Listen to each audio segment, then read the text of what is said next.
جہاد کرے، زبان کے ذریعے بھی جہاد کرے، اسے مجدد کہتے ہیں۔ اسے کیا کہتے ہیں؟ اچھا اب سنو ذرا، میرے امام اہل سنت کو ہم نے کہا کہ وہ مجدد ہیں، توجہ کرنا۔ ایک بدعت وہ ہوتی ہے جو سنت کے مقابلے میں آئے، سنت کو رد کرے، یعنی سنت کے مقابلے میں آئے۔ ایک بدعت وہ ہوتی ہے کہ جو اتنی سخت ہوتی ہے جس سے دین کی بنیادیں ہل جائے، جس سے دین کی بنیادیں ہل جائیں۔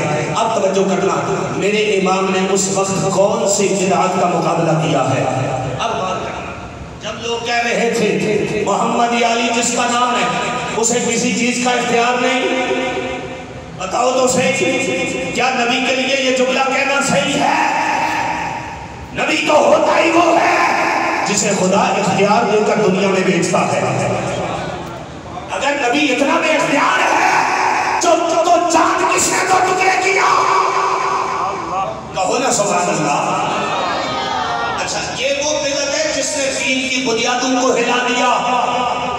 آپ اس کو کتاب میں لکھا ہوا جملہ نہ سمجھے، لوگوں نے اس کو نظریہ بنا لیا ہے کہ محمد یا علی جس کا نام ہے اسے کسی چیز کا اختیار ہی نہیں ہے۔ تو میرے امام اہل سنت اس وقت اس بدعت کا کلا کما کرنے کے لیے میدان میں آئے، اور آپ نے کہا نہیں وما آتاکم الرسول فخذوہ وما نہاکم عنہ فانتہوا۔ سنو، قرآن کہتا ہے جو رسول تمہیں دیں اسے لے لو، جس سے روک دے رک جاؤ۔ گویا خدا کا مصطفیٰ کا دینا خدا کا دینا ہے، اور نبی کا روک دینا خدا کا روک دینا ہے۔ اگر محمد کو خدا نے کسی چیز کا اختیار نہیں دیا تو چاند کس نے دو ٹکڑے کیا؟ اگر محمد کو کسی چیز کا اختیار نہیں تو چھپے ہوئے سورج کو واپس کون لے کے آیا؟ اگر محمد کو کسی چیز کا اختیار نہیں تو پتھروں نے کلمہ کیسے پڑھا؟ اگر محمد کو اختیار نہیں تو بتاؤ درخت چل کے کیسے آیا؟ اگر محمد کو اختیار نہیں تو 5 انگلیوں سے 5 دریا کیسے جاری ہوں گے؟ 5 انگلیوں سے 5 دریا کیسے جاری ہوں گے؟ اس وقت میرے امام نے کہا نہیں، خدا وہ ہے جس نے اپنی کائنات کا مالک و مختار محمد کو بنا کے بھیجا ہے۔ بدعت تھی جس کا کلا کما میرے امام اہل سنت نے کیا ہے۔ جبھی تو مجھے کہنے دیجئے کہ وہ کمال حسن حضور ہے۔ اب میں شعر پڑھنے لگا ہوں، آپ کو پتا چلے بھئی امام اہل سنت کا کلام کیسے پڑھتے ہیں۔ کہیے لگا سبحان اللہ۔ وہ کمال حسن حضور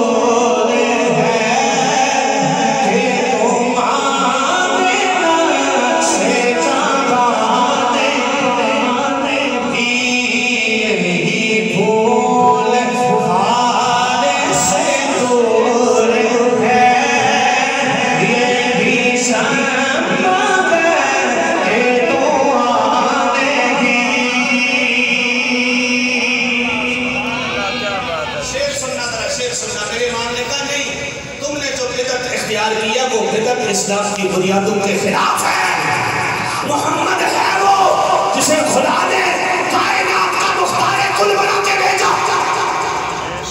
میرا نبی مختار کل بنا کے بھیجا گیا۔ میرے نبی نے یہ نہیں فرمایا اگر میری امت پر مجھے خوف نہ ہو مشقت کا تو میں ان پر مسواک کرنا فرض قرار دوں۔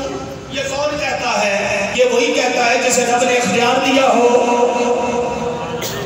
فرض کرنا کس کا کام ہے؟ میرے رب کا کام ہے۔ پر حضور کیا فرما رہے ہیں؟ اگر میری امت پر مجھے خوف نہ ہو تو میں سب پر مسواک کرنا فرض کر دوں۔ پھر حضرت اقرا بن حابس کہتے ہیں میرے نبی نے فرمایا تم حج کی 1 سال کی بات کرتے ہو، اگر میں ہاں کہہ دیتا تو رب تم پر ہر سال کے لیے حج فرض کر دیتا۔ کیا یہ اختیار نہیں ہے؟ ماننا پڑے گا۔ کائنات کے خزانوں کی چابیاں بھی مصطفیٰ کے پاس ہیں، اور دین و شریعت کا اختیار بھی مصطفیٰ کے پاس ہے۔ میرے نبی نے حضرت سراقہ کے لیے سونے کے کنگن حلال فرمائے یا نہیں؟ حلال فرمائے نا۔ 6 ماہ کا بکری کا بچہ قربانی کے لیے ایک صحابی کے لیے جائز کہا یا نہیں؟ حضرت خزیمہ حضور نے فرمایا تنہا اگر حضرت خزیمہ گواہی دیں گے تو آج کے بعد سن لو، خزیمہ اکیلے بھی گواہی دے گا تو اس ایک کی گواہی 2 گواہوں کے برابر ہوگی۔ بتاؤ نا یہ اختیار ہے یا نہیں؟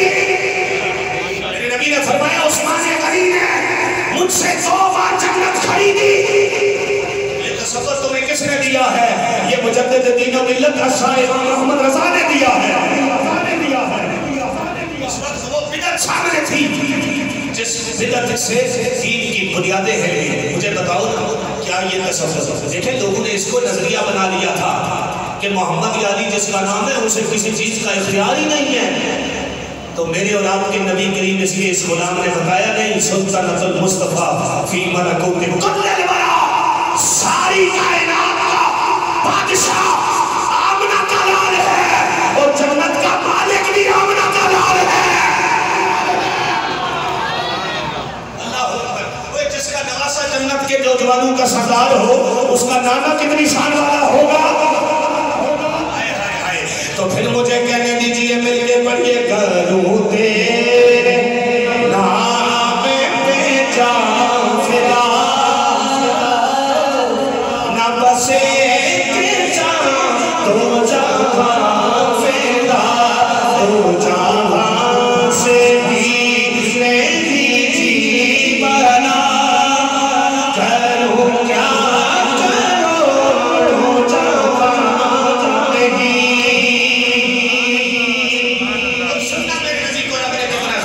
میرے امام نے یہ تصور دیا ہے۔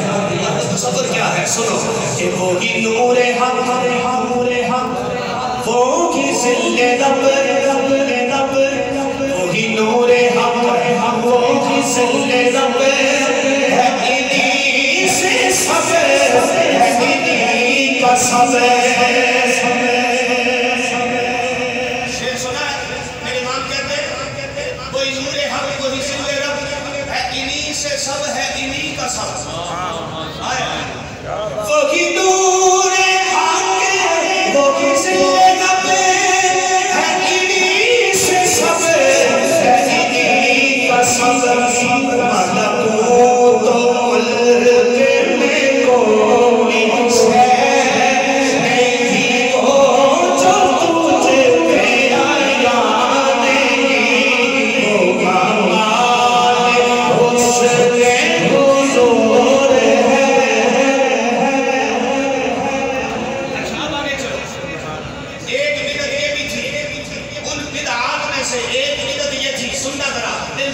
سننا اور اپنے دل پر ہاتھ رکھ کے سننا کہ اس وقت دین کی آڑ میں اسلام کے نظریے کو کس قدر نقصان پہنچایا جا رہا تھا۔ لوگوں نے اپنی کتابوں میں لکھا شیطان کا علم نبی کے علم سے زیادہ ہے، معاذ اللہ۔ یہ وہ بدعت ہے جس سے سنت ختم نہیں ہو رہی، سنت کا رد نہیں ہو رہا۔ یہ وہ بدعت ہے جس سے اسلام کی بنیادیں ہل رہی ہیں۔ مجھے بتاؤ کسی شخص کے پاس آپ جب جا کر یہ کہو گے، کسی شخص کے پاس جا کر آپ یہ کہو گے کہ شیطان کا علم حضور کے علم سے زیادہ ہے، تو مجھے بتاؤ وہ آپ کے نبی کے لیے اچھا تصور کرے گا؟ کیا آپ کے نبی کے لیے اس کے دل میں محبت پیدا ہوگی؟ نہیں، آپ نے کہا نہیں، خدا نے علم کے سارے خزانوں کا مصطفیٰ کو مالک بنا دیا ہے۔ اب جو کرنا میرے حضور کے بارے میں رب کا قرآن کیا کہتا ہے؟ علمک ما لم تکن تعلم۔ سونیا جو آپ نہیں جانتے تھے نا، رب نے وہ سب کچھ آپ کو سکھا دیا ہے، سب کچھ آپ کو سکھا دیا ہے۔ اور اگلا جملہ قرآن کا سنیے، قرآن کہتا ہے سنقرئک فلا تنسیٰ۔ محبوب ہم آپ کو قریب ایسا پڑھائیں گے کہ پھر آپ بھولیں گے نہیں۔ آئے آئے جس محبوب کو رب خود پڑھائے، بتاؤ تو صحیح اس کے علم کی شانیں کتنی ہوگی؟ اللہ، میں نے کہا مولا علی کے علم کا مقابلہ نہیں ہے، تو علی کو جس کے صدقے علم ملا ہے اس نبی کا علم کتنا ہوگا؟ آگے چلو، بات لمبی ہو جائے گی، میں ہر ایک نقطے پر بہت ساری گفتگو کر سکتا۔ سنا کسی نے کہا کہ مصطفیٰ کا علم، حضور کا علم مجنون دیوانے کی طرح ہے، معاذ اللہ۔ اس وقت میرے امام نے قلم اٹھا کر کہا نہیں ظالمو ایسا نہ کہو، رب نے اپنے خزانہ علم کو محبوب کے دامن میں ڈال دیا ہے، محبوب کو علم کے خزانوں کی چابیاں عطا فرمائی ہے۔ اللہ اکبر، مصطفیٰ کریم علیہ السلام کو رب نے اتنا علم عطا فرمایا، کائنات کا سارا علم مصطفیٰ کے دامن میں آ گیا ہے۔ یاد رکھنا، اللہ اکبر، یہ میرے عرب کے نبی کریم علیہ السلام کا علمی فیضان ہے۔ اچھا، ایک بدعت یہ تھی کہ بالفرض اگر محمد کے بعد کوئی دوسرا نبی آ جائے تو فرق نہیں پڑے گا۔ میرے امام نے کہا ظالمو، ختم نبوت پر ڈاکہ ڈال رہے ہو، راستہ خراب کر رہے ہو جھوٹے نبیوں کے لیے، نہیں ہو سکتا۔ محمد وہ ہے جس کے بعد خدا نے نبوت کا دروازہ بند کر دیا ہے، قیامت تک نبوت بھی مصطفیٰ کی چلے گی، جھنڈا بھی مصطفیٰ کا بلند رہے گا۔ ساری کائنات کو رب نے محمد کی ریاست بنا دیا ہے۔ مجھے پتا ہے عشاء کی نماز کا وقت ہو گیا ہے، جی 8:15 پر نماز ہوگی انشاءاللہ، تو انشاءاللہ ہم جو ہے وہ اختتام کی طرف چلتے ہیں۔ سنیے، اچھا ایک بدعت یہ بھی تھی کہ بالفرض اگر محمد کے بعد کوئی دوسرا نبی آ جائے تو فرق نہیں پڑتا۔ مجھے بتاؤ نا، کیا اس بدعت نے اسلام کی بنیادوں کو نہیں چھیڑا؟ اسلام کی بنیادوں کو ہلا کے رکھ دیا، اور تاریخ گواہ ہے جب مرزا قادیانی کو کافر قرار دیا جانے لگا تو اس وقت مرزائیوں کے علماء جو تھے نا، مولوی تھے جو، انہوں نے یہ دلیل پیش کی تھی کہ آپ کے ایک مولوی نے لکھا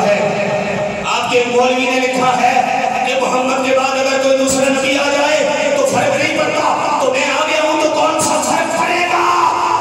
اس وقت شاہ امام احمد نورانی نے کہا تھا جس نے یہ لکھا ہے نا، ہم اس کو بھی مسلمان نہیں سمجھتے۔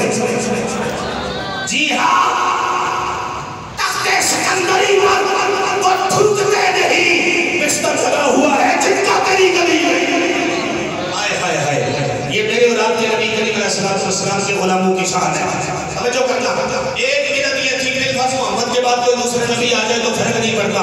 میرے امام اس وقت بھی باندھ کر، مجدد بن کر، مصطفیٰ کے دین کا علم بلند کر کے بدعت سے سنت کو جدا کرنے کے لیے میدان میں آئے اور مجدد ہونے کا حق ادا کر دیا، مجدد ہونے کا حق ادا کر دیا۔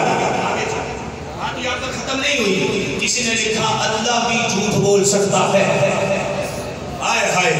اللہ بھی جھوٹ بول سکتا ہے۔ میں نے اس لیے کہا تھا دل تھام کے سننا، ہمیں شوق نہیں، ہم لکھنے والے کا نام بھی بتا سکتے ہیں، پر ہم نام اس لیے نہیں بتاتے تاکہ آپ کو بات سمجھ میں آئی، نظریہ سمجھ میں آ جائے۔ اور یاد رکھنا، جو دین کا ڈاکو ہو وہ کسی نہ کسی طریقے سے اپنے ڈاکو ہونے کا ضرور اظہار کرتا رہتا ہے۔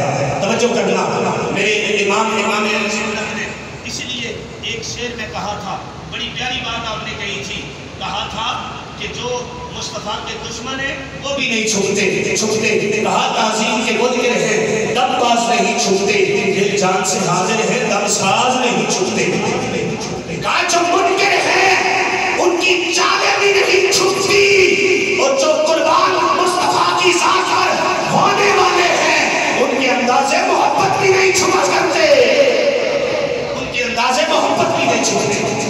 آگے چلے، کیا کہا؟ اللہ جھوٹ بول سکتا ہے، کیا کہا لوگوں نے؟ اللہ جھوٹ بول سکتا ہے۔ میرے امام نے کہا سبحان الصبور، اللہ اکبر، میرے مصطفیٰ کریم علیہ السلام کے اس غلام نے مجدد بن کر صرف شان رسالت پر پہرا نہیں دیا، شان الوہیت پر بھی پہرا دیا ہے۔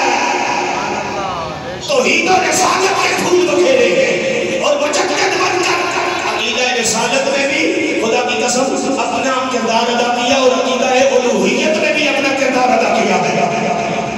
اور مجدد کہتے ہی اس کو ہے جو بدعت کو سنت سے جدا کر دیتا ہے، اور یکما البدع کا بدعت کا کلا کما کرے، یبین السنت من البدع، وہ دین کو بدعت سے جدا دے اور مصطفیٰ کے دین کی بنیادوں کے نظریے کو بچا دے۔ اور نظریہ بچایا میرے امام نے، کیسے بچایا؟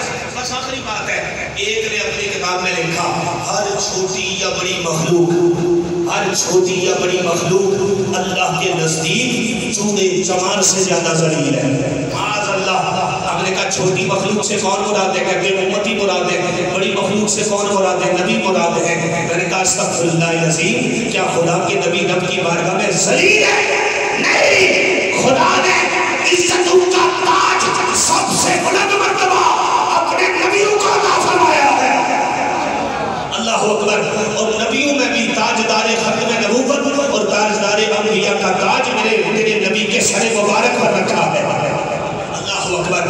رب کائنات نے میرے اور آپ کے نبی کو اتنی شان عطا فرمائی ہے. اس لیے تو ہم نے کہا نا، خدا کی قسم، میرا مجدد مظلوم مبلغ بن کے سامنے آیا، دین اور سنت کے علم کو زندہ بخشی ہے اور مصطفیٰ کے دین کو زندہ کر کے اپنی ذات کو بالوں سے بچانے کے بجائے مصطفیٰ کے دین کو بچایا ہے، مصطفیٰ کی عزت و ناموس پر پہنا دیا ہے.